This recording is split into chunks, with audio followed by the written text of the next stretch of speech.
All right, welcome everybody. Thank you for coming to Jackie and I's first class in a series of several that we'll be doing over the next few months. This first class is going to be on the Sexual Assault Recovery Program. If you're not already familiar with myself, my name is Jenny Thousand. I work with the Sexual Assault Program with Jackie. And Jackie, do you want to introduce yourself?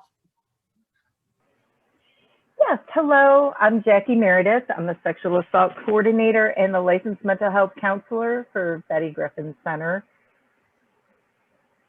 All right, so just a little bit of an overview on what we're going to talk about today. If I can get to the next slide, there we go.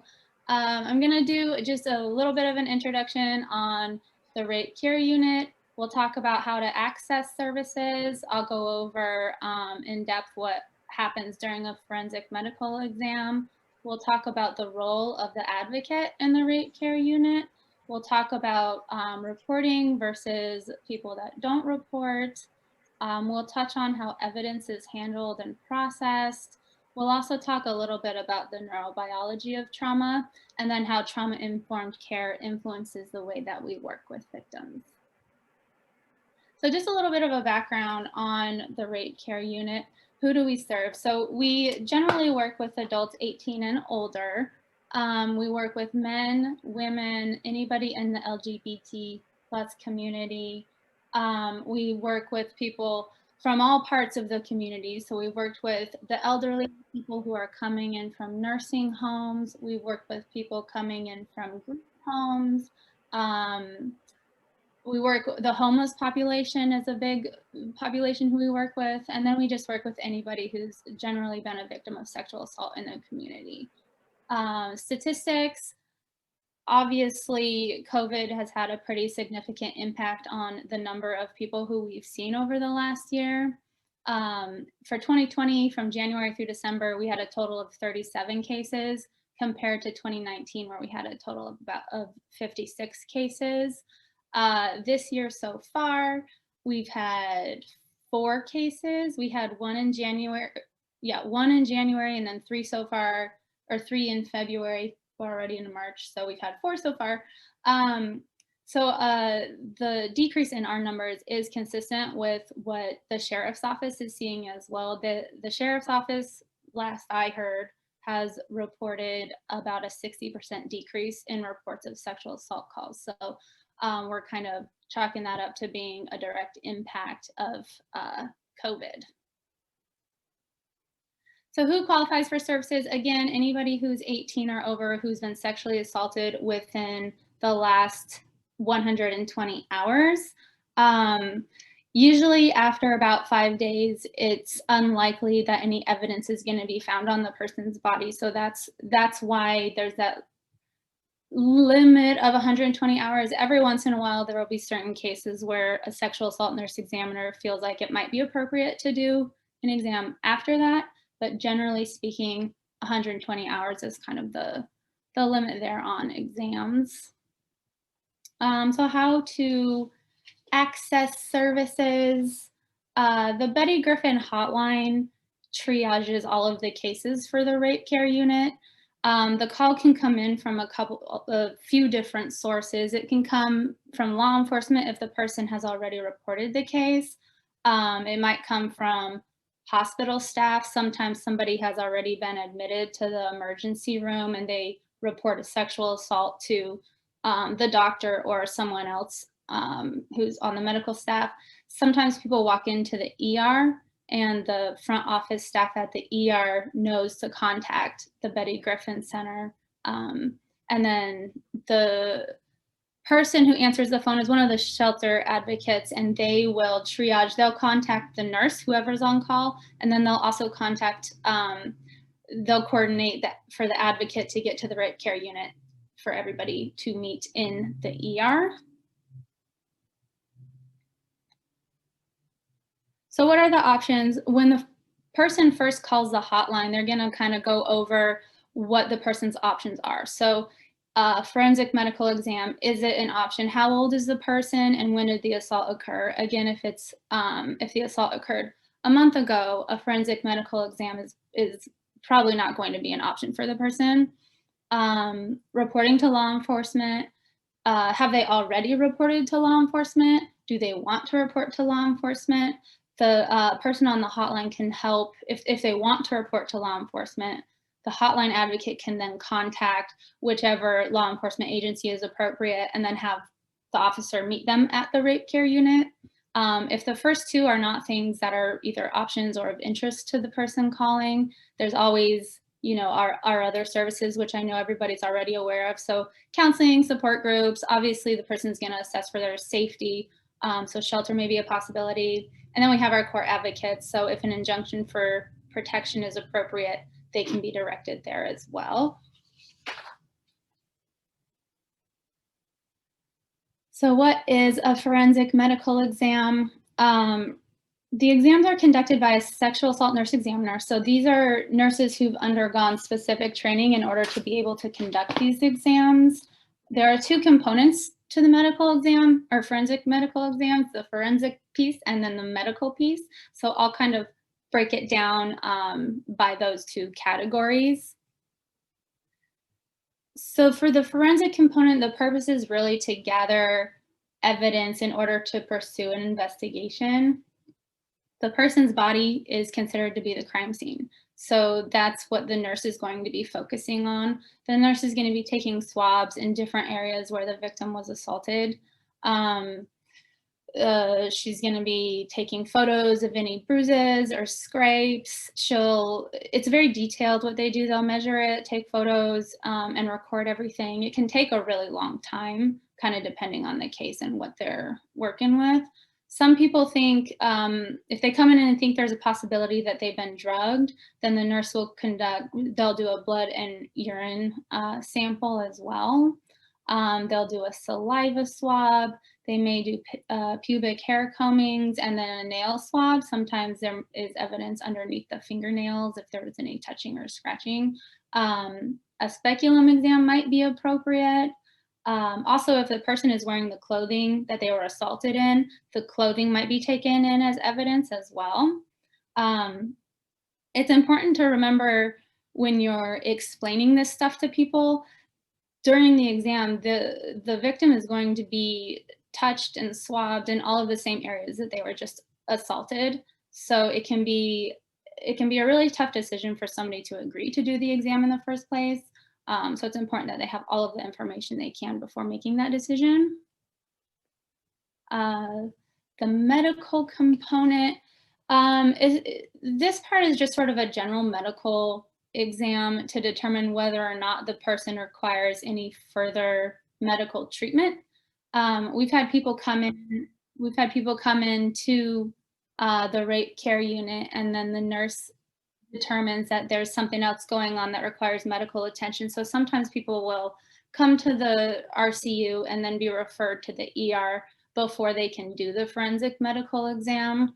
The nurse will also do things like, if it's appropriate, a pregnancy test. The person might be offered Plan B if appropriate, and then antibiotics for STDs. And then here are just a few kind of key reminders if you're kind of trying to determine whether or not a rape kit is going to be appropriate for somebody. Number one, the victim can choose whether or not they want to participate in any part of the exam. The SANE nurses do a really good job of sitting down with people, and they have to go through a form where they go through each and every part of the exam, and the victim has to initial next to each part whether or not they consent. And they can also change their mind if they start the exam and then say, oh, you know what, I don't want to do this. They always have the option to back out of any part of the exam. Another piece to explain to people, the rape kit or the drug kit is not going to be tested if it's not reported to law enforcement. I think some people have the expectation that they'll come in, they'll get the forensic medical exam and be able to just get their results. Unfortunately, that's not going to happen unless they do report it to law enforcement. If they choose not to report it to law enforcement, then the evidence is going to be held for we tell people 90 days. The reality is it's probably going to be held a lot longer. But they'll have at least a period of 90 days to determine whether or not they would like to change their mind and report it. Reporting to law enforcement, again, it's the hotline that's going to triage everything for the rape care unit. So the hotline can contact a law enforcement officer or agency who will then send an officer to the rape care unit. In St. Johns County, we have 3 law enforcement agencies who could be responding to the rape care unit. We have the Sheriff's Office, St. Augustine PD, and then St. Augustine Beach Police. The Sheriff's Office does have their special victims unit, so they have a handful of detectives who work specifically with these cases. So they respond quite often to the unit. We also get a lot of officers and detectives from St. Augustine PD. Sometimes we will get either a patrol officer who's responding and just taking an initial report. Sometimes it'll be one of the detectives who's responding. And in those cases, they may choose to do an interview right there with the victim in the rape care unit. So after the officer gets to the rape care unit and takes the report, the exam's been done, then the SANE will hand over the rape kit and drug kit, whatever evidence they took, directly to the law enforcement officer. And then that officer is now responsible for sending the evidence to FDLE to the lab for processing. Processing evidence. So this is taken directly from the FDLE website. In 2016, there was a new statute that was created stating that all kits must be submitted within 30 days to the lab. So after the evidence has been handed over to law enforcement, they have 30 days to get it to the lab. And then the testing is supposed to be completed within 120 days. The second section there is just sort of talking about how if somebody chooses not to report, then the kit is not going to be tested, simply because it would be a violation of confidentiality to release that information to law enforcement. Let's see. Processing evidence continued. So what kits will not be tested? So non-reports, like I just mentioned, and then cases where, and again, this is taken directly from the FDLE webpage. So they call these cases unfounded. Sounds a little bit similar to like a false report, but really all this is saying is if there's evidence supporting the finding that a crime has actually not been committed, then those kits are not going to be processed as well. So here's a list of things that are not considered to be unfounded. So in these cases, the kits are still expected to be tested. And I'll just run through them real quick. If the victim is not cooperating with law enforcement or the judicial system, it's still expected for that kit to be tested. I know that there are times when a law enforcement detective might be having a hard time working with a victim or contacting them, or they say they're not cooperating. So they may end up closing a case for whatever reason. And I believe in those cases, sometimes the kits end up not being tested. But if as long as the case is open, it is expected that the kit is going to be tested. A few others, the suspect states sex occurred, but it was consensual. The case was closed through a plea agreement, or statutes of limitations have been met. So again, in those scenarios, the kits are expected to still be tested. I don't know whether or not that's always happening, but that's what the law says. From non-report to report, so again, people have a period of time to make the decision whether or not they want to report or not report. So if somebody comes in initially and they decide that they don't want to report to law enforcement, we'll hold it in the rape care unit in our locked refrigerator for a period of time. If they change their mind, they can contact the Betty Griffin Center. Usually it'll be probably Jackie or myself, somebody in the center who will help get the kit released to law enforcement. The victim will need to sign an authorization form in order to release it to law enforcement. And at that point, there will need to be a report made to law enforcement. So it is expected that they'll be working with law enforcement at that point. The role of the advocate in the rape care unit is really important. Number one, the advocate is going to believe the person. The advocates are not detectives. They're not investigating the case. They're there simply to believe the person and then also to empower the person to make their own decisions.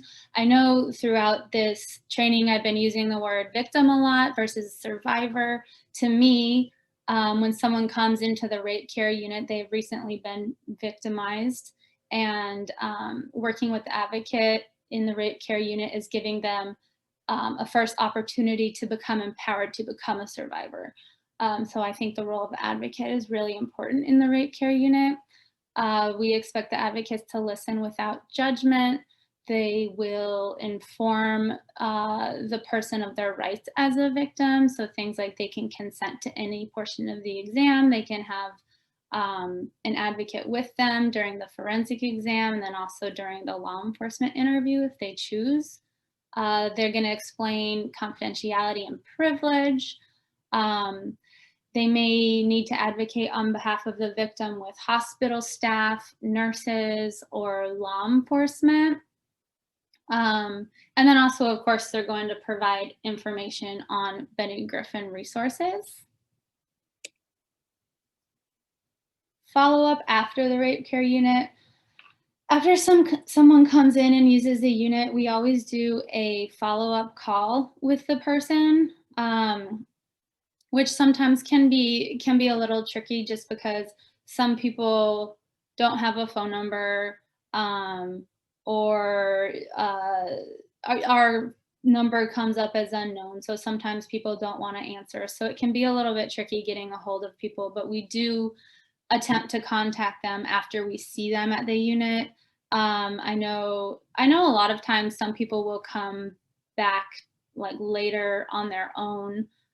They'll reach out and contact us and get into services with Jackie or the court advocates.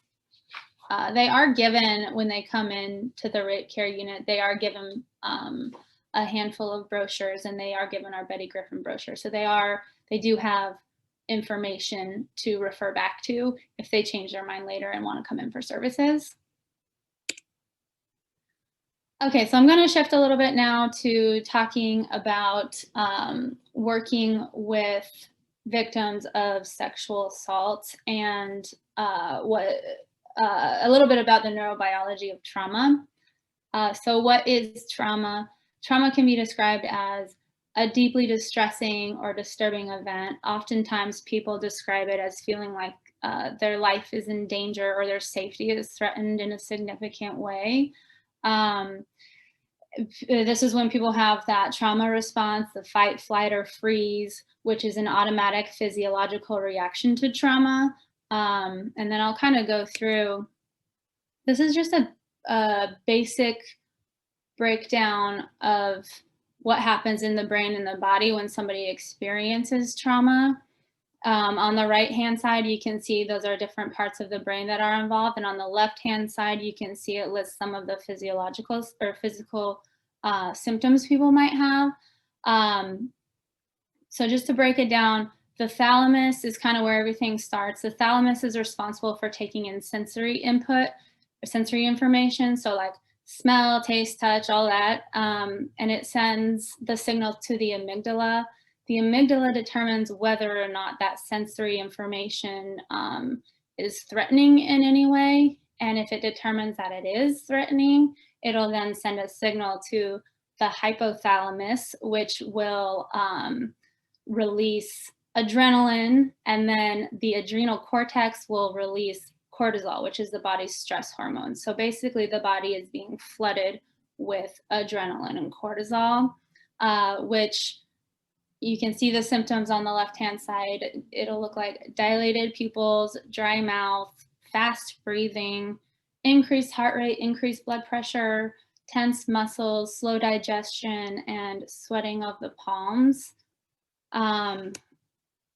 And then I don't know if you guys have ever read The Body Keeps the Score, but that's where all of this information is coming from. So he does a really good job. Dr. Bessel van der Kolk does a really good job of kind of breaking down the different pieces of the brain and what they're responsible for and how they relate to trauma. So I'm just going to kind of go through the different pieces here. I already mentioned the amygdala a little bit on that last slide. So when somebody experiences a trauma, the amygdala is considered to be like the smoke detector. The alarm bells are going off. He describes it as if you look at people who've developed PTSD, the amygdala is overactive and kind of they're having a reaction much more frequently than normal or people without PTSD would.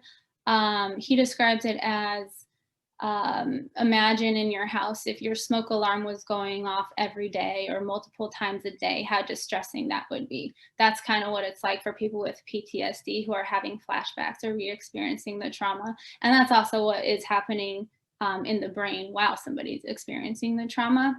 The timekeeper collapses while somebody's experiencing the trauma. So this is a part of the brain, a chunk really, called the dorsolateral prefrontal cortex. And when this part of the brain is deactivated, our sense of time is lost. We don't have a sense of a past, present, or future.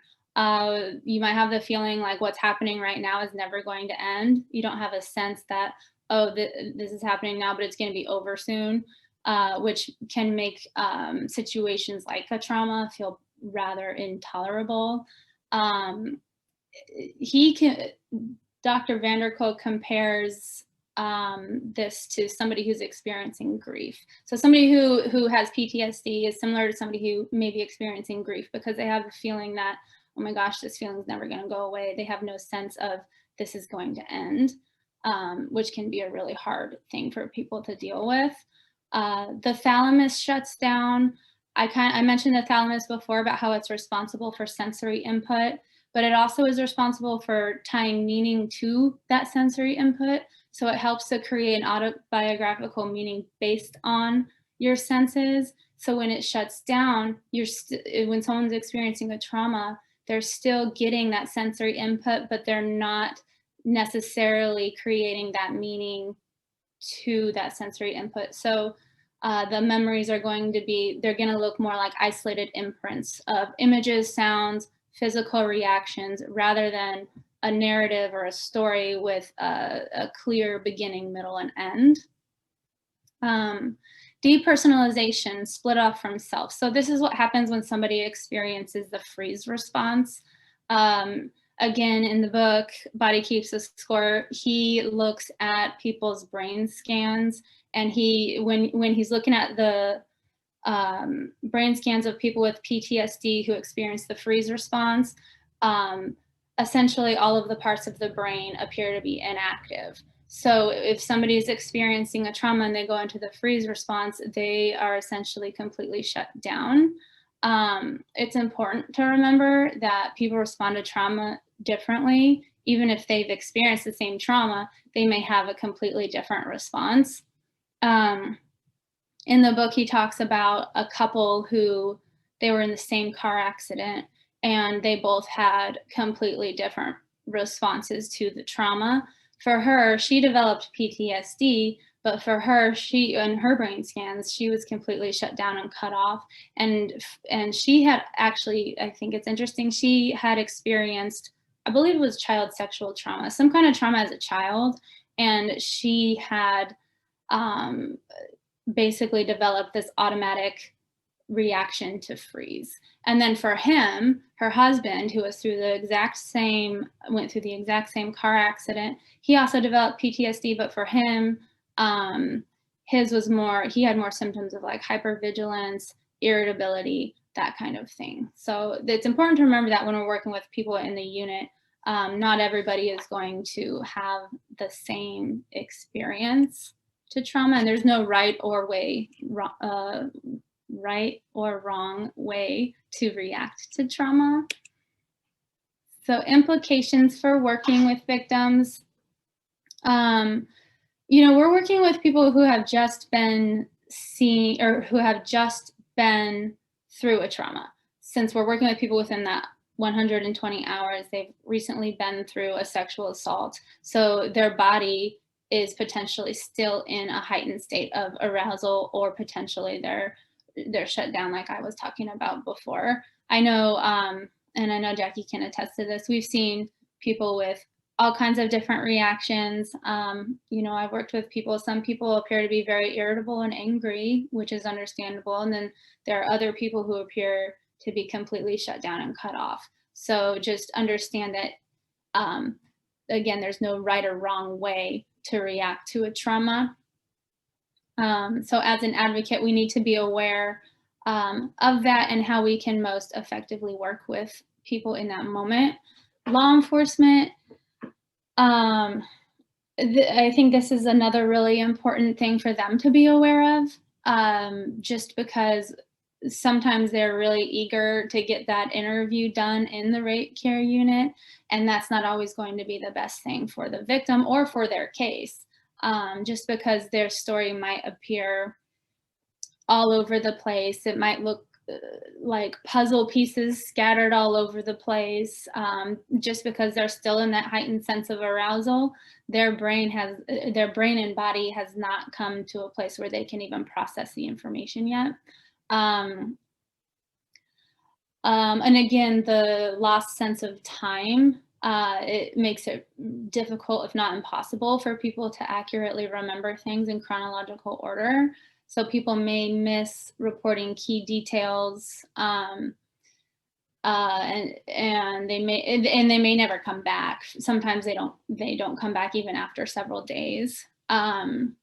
So this is a really good opportunity for the advocates to work with the victims, make sure they're doing okay in the unit, ask them if they're ready to do the interview. They don't necessarily have to do the interview right then and there in the unit. They can do it the next day or a couple of days later.